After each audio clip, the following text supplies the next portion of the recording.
Europe has no choice but to assume more responsibility for its own security, European Commission Chief Ursula von der Leyen told a security conference in Munich on Saturday as she called on European leaders to instill momentum into mutual defense commitments. Von der Leyen also referred to NATO Secretary-General Mark Rutte's comments that Europe is not in a position to guarantee its security alone at this point. Von der Leyen said an independent Europe means not constantly leaning on someone else. She, however, called for more cooperation between the EU and the UK. Europe needs to step up and has to take on its responsibility. Admittedly, it has taken some shock therapy, and some lines have been crossed that cannot be uncrossed anymore. Europe, and in particular the UK, should come closer on security, on economy, on defending our democracies. 10 years from Brexit, our futures are as bound as ever, dear Keir.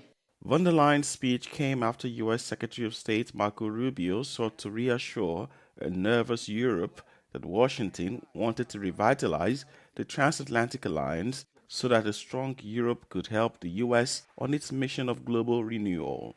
Speaking about Ukraine, President Volodymyr Zelensky described Europe not being at the negotiating table for peace talks with Russia and the U.S. as a big mistake.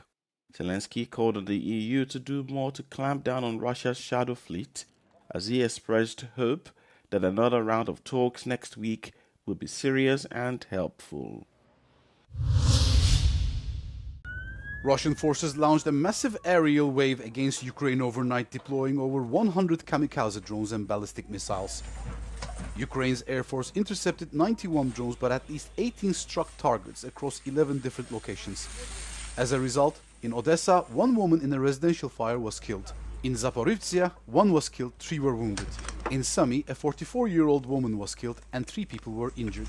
And in Kherson, 2 were killed and 4 were wounded, all according to agencies and Ukrainian media.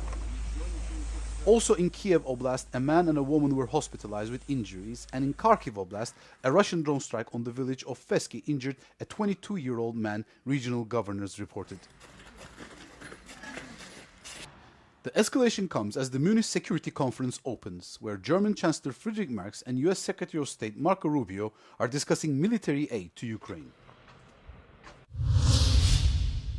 Russian opposition leader Alexei Navalny was poisoned by the Kremlin with a lethal toxin derived from the skin of poisoned dart frogs, 5 European countries said Saturday.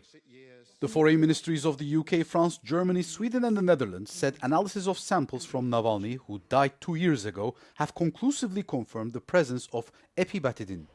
The countries expressed in a joint statement that Russia had the means, motive and opportunity to administer this poison.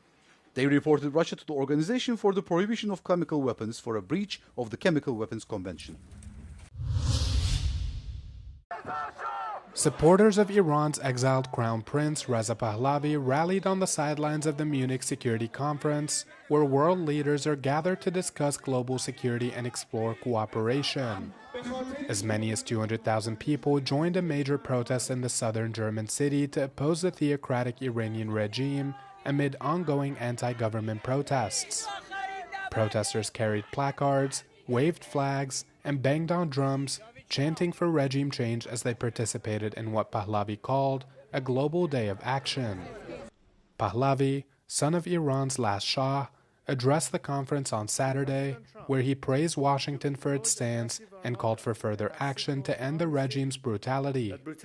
He also thanked U.S. President Donald Trump for his additional defense deployments and urged him to deliver the help he promised the Iranian people at their time of need.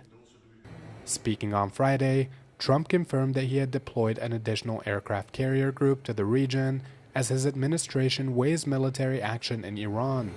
He also criticized the incumbent leadership in Tehran, noting that a regime change would be, quote, the best thing that could happen. It seems like that would be the best thing that could happen.